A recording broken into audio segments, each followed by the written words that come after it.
All right, well, it is Missouri at home for #1 Alabama. James Franklin is not going to play. Andrew White won't play for Alabama. Missouri going after their first conference win as a member of the SEC, 0-3 so far.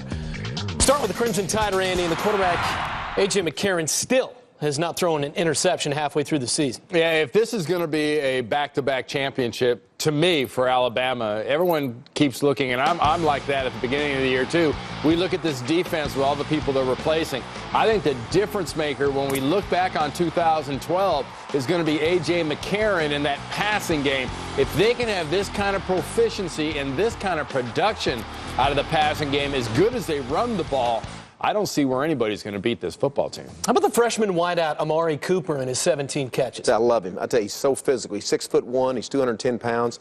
He catches the ball in traffic. There's a lot of freshmen that are kind of a little bit antsy, you know, when they make that step to college. This guy's not.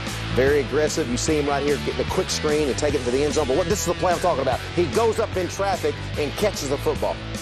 8 catches, 84 yards last game for Cooper for the season, 17 for 222. In the running game, they got Yeldon, they've got Lacey. They've combined for over 600 yards. Yeah, usually we'll say you got your thunder and your lightning. You know, you got that battering ram, and then you got another guy who's lightning quick. Well, both of these guys are big, 220, 216. Take your pick. But Eddie Lacy, he's a guy who looks for that contact. He's going to go north and south and get there quickly, and you're not going to arm tackle it. Then you got TJ Yeldon. Yes, he's got some lightning in him, coach, but he's not scared or afraid to run between the tackles either. So 2 big backs to wear you down, and we've seen it since Nick Saban hit campus. They want to wear you down, and in that fourth quarter, you're sitting back there, man, do I want to hit that dude again? Chris, Alabama gives up 7 points per game, and that's one of a number of stats defensively. Again, year after year, we see what they do here. It could be a really, really long night, even at home for Mizzou. Well, look, this is the #1 defense in the nation because they get after the quarterback. 16 sacks on the year. And they're going to be heavily favored against a young and inexperienced Missouri offensive line. I tell you what, Nick Saban, he talked about this earlier, the spread sets that they're going to be facing. They're going to have to play a lot more defensive backs, a lot more backup getting playing time. But, hey, they've had a chance against Arkansas and these other teams to get some significant playing time, so they should be okay. Mizzou welcomes in Alabama to their house for the first time in 34 years, and they're going to start, as you alluded to, Corbin Bergstresser, the redshirt freshman. What does he need to do here?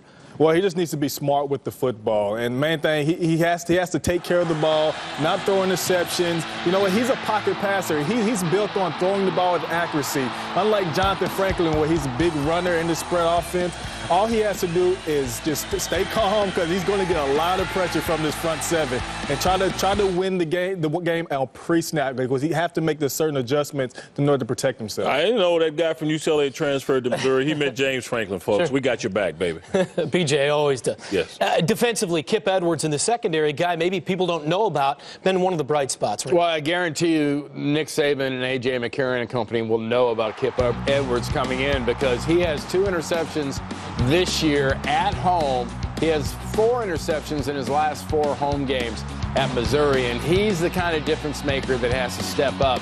You've got to get turnovers against Nick Saban's football team. If you can do that, you can disrupt sort of the rhythm and the mojo of what he has going on. If you don't turn them over, it's just a slow death. Well, you come into a new league if you're Missouri. You can't start 0-3. They've been in every game, but you just can't. You wonder what the mindset is. Well, Mama said never run to a butt whipping, and that's what they've done, transferring from the Big 12 over to the SEC. And everyone, man, Randy, I remember we were talking this summer, and we were saying, well, you know, A&M jumped into the deep end of the pool by being put in the SEC West, and Missouri may have had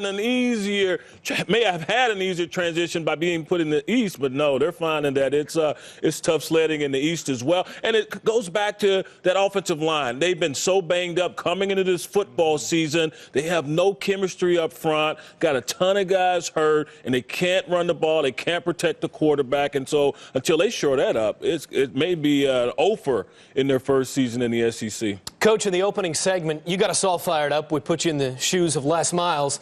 Going to put you in the shoes now of Gary Pinkel, and how does he sort of rally these guys here? Well, you know, you heard Coach Saban talking about it. He has tremendous respect for Gary. Gary's done a really good job. If you check his record versus SEC before he got in this league, it's very, very good.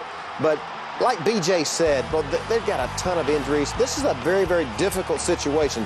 But Gary Pinkel, he'll handle it the right way. He'll keep fighting, and he'll keep asking young people to step up.